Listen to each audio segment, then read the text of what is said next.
ሙስሊሞች አድሚት እንድታደርጉ እንፈልገው አላህ ብቻ 5 ጣት የተባሉ 5 ጣቶች አሉት። ሉክ አሁን እነዚህ ጣቶች ናቸው። 1 2 3 4 5 የኔ 5 ጣቶች ናቸው። ልክ አላህም እንደዚህ በቁጥር የሚገለጡ እጁ ላይ የሚገኝ የአካል ክፍል አለው። እሱም ጣት ነው። እኛ እግዚአብሔር መንፈስ ነው ብለን እናምናለን። እንደዚህ የሚቆጠር 1 2 3 የሚባልለት አካል የለውም። ፊዚካሊ ሆነ አካል እንደዚህ የሚቆጠርለት የለውም። መንፈስ ነው፣ በሁሉ የሞላ ነው፣ አይታይም ብለን እናምናለን። እናንተ ደግሞ እነዚህን ሁሉ አታዩ። አሁን ቆይ ስለዚህ አንዴ ሂዊ አሁን የምጠይቅሽ በቁጥር ተመሳሰለ። ሂዊ ቆይ አንድ ጥያቄ ልጠይቅሽ። ያላህ እጅ እሺ፣ ያላህ ጣቶች ማዳመጥ ይችላሉ ወይስ አይችሉም? ገብቶሃል? እሺ፣ እዚህ ጋር ማለት ይሄን ጥያቄ መልሽልኝ። ሁሉ በእርሱ ሆነ የሚለው ቆይ አንዴ እስኪ ተረጋጉ። ሂዊ አንዴ ሜቢ ጥያቄ መለስ የምትችይ ከሆነ ያላህ እጅ ማዳመጥ ይችላል ወይስ ማዳመጥ አይችልም? መስማት ይችላል? አለቅ ሂድና ይኸው ያለን እጅ እሺ፣ ለኔ ሱፊያን አህመድ ተራ ጥያቄ ትጠይቃለህ እንዴ? እውነት ነው፣ ተራ ነው። ስላላ አካል መጠየቅ ተራ ነው። ስላላ መጠየቅ እናንተ ተራ ነው።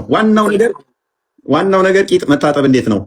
ሱሬ ማሳጠር እንዴት ነው? ሽንት ከነካ በመቃብር ትቀጣላ ትቀጣ? ስንት ሚስት ማግባት ነው የሚያስፈልገው? ይሄ ነው ዋናው ቴዎሎጂ በእስልምና። ስላላ መጠየቅ ተራ ነገር ነው። ስላላ አካላት እጆች መጠየቅ ተራ ነው። ዋናው ቁም ነገሩ ስለ ሴቶች ነው። እናንተ ጥያቄ ጥያቄ በኋላ ላይ እንቀበላለን። ለማለት ሁሴን ቀጥልሽ። አሁን የአንተ እጅና የበሬ እጅ ስንት ነው? የበሬ ጣት በሬ ጣት አለው እንዴ? ስንት ጣቶች አሉት? የአላህንም ከበሬ ጣት ጋር ሊያመሳስለው እኮ ነው። ያንተ ብና የበሬ ጣት አይመሳሰልም። የአላህም እንደዛ ነው ሊለን እኮ ነው። በሬ ስንት ጣት አለው? ጣት አለው እንዴ በሬ? እሺ የድመት ሶሪ ሰላም ስሜተኛ ስለሆንኩ ነው። ኧረ ችግር የለውም። አሁን እኔም ጠይቀውን መልስ። እኔ ከሱ ጋር ሳይሆን እኔ ከአንተ ጋር ላነጻጽር ፈልጌ ካለ ጋር ሳይሆን ከአንተ ጋር ከኔ ጋር ማነጻጸር የፈለከው እኮ ላላ ኤግዛምፕል ልትጠቀመው አይደለ? ለምን ይሄን አንተ እኮ ከራሲ ጋር ያነጻጸርከው ነው። እሱ ማን ገባ? ማን አለን ነው አለን። አይ በቁጥር እኮ ተመሳሳይ። በቃ እጅ አልከኛል። እጅ ተስማማው። ስንት እጅ አለው አላህ? እሺ ንገረኝ። 5 ጣት አለው። ስንት እጅ አለው?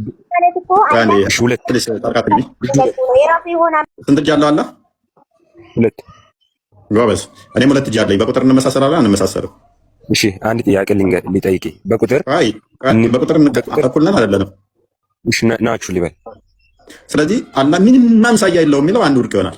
ምክንያቱም አትሊስት እሱም 2 እጅ አለው እኔም 2 እጅ አለኝ። እጅ ባይ ኮንሰፕት ደግሞ ምን እንደሆነ እንረዳለን። እሺ እንቀጥል። እጁ መዳፍ አለው የለውም? እጁ መዳፍ አለው የለውም? ጎበዝ። መዳፍ አለው እኔም መዳፍ አለኝ። እሺ ኦኬ። እጁ ጣቶች አሉት የሉትም? አሉት። ስንት ጣቶች አሉት? 5። በእጅ እኩል ነን፣ በመዳፍ ተመሳሳይ ነን። እኔ መዳፍ አለኝ እሱም አለው። በጣት እሱም 5 ጣት አለው እኔም 5 ጣት አለኝ። ከዛ ወዲያ ማንመሳሰለው በምን ይሆናል ማለት ነው? ወይም በግዝፈት ይሆናል ወይም በመልክ ይሆናል። እሺ በግዝፈትና በመልክ ነው ማንመሳሰለው ማለት ነው ከሱ ጋር እና በቁጥር እኮ አንተ ተመሳሰልን አልተመሳሰልን ያለው። ስለዚህ አላህ እኔን የማይመስለው በመልክና በትልቀት ነው ማለት ነው። አንተ እኮ ቁጥር ምናምን ነው አመጣው እንጂ አንተን በፍጹም ሊመስልም አይችልም። እሱን አንተ ልትመስለውም አትችልም። እናመሰግናለን። እዚህ ውስጥ ከስራ ያላችሁ እጃችሁን አሻራ ብትሰጡ ራሱ ሁላችሁም አትመሳሰሉ። አሻራችሁ ራሱ አይመሳሰልም። አንድ በሉ። የእጃችሁ አሻራ ሲሰጥ ካያችሁ አሻራ የሚሰጥበት ምክንያት ሰዎች ራሱ እጃቸው ስለማይመሳሰል ነው። መልክም ካየን የአንዱ ጥቁር አለ፣ የአንዱ ነጭ አለ፣ የአንዱ ጣቱ ወፍራም አለ፣ የአንዱ ቀጭን አለ። በሰው ደረጃ ራሱ ማንም ይፍጠራቸው። ስለዚህ አትሊስት ያለ አካላቶች አምሳያ አሉት ማለት ነው። አምሳያ አሉት። ኦኬ አሁን እንቀጥል። እሺ ያለ ጣቶች ይቆጠራሉ አይቆጠሩም? የጠየቅኩትን መልስ። ማን ነው ፈጠራቸው? እሱ ፈጣሪ ፈጠራቸው። ፈጣሪ የቱ ፈጣሪ? ቆይ አሁን ወደ ቶፒኩ ግባ፣ እጁ ላይ ግባ። ያለ ጣቶች ይቆጠራሉ አይደለ? 5 ተቆጠሩ እኮ። ለምንድን ነው መልስ? ኦኬ 5 የሚቆጠሩት እነኚህ ጣቶቹ ከመዳፉ ጋር የተገናኙ ናቸው ወይስ የተለዩ ናቸው? መዳፉ ላይ ነው የተገናኙት ወይስ ከመዳፉ ውጭ ነው ያሉት ጣቶቹ? እሱን አልገለጸልንም። እሱን ሙሉ ማመጣ አይጠበቅበትም። ለምን? ስለዚህ ጣቶቹ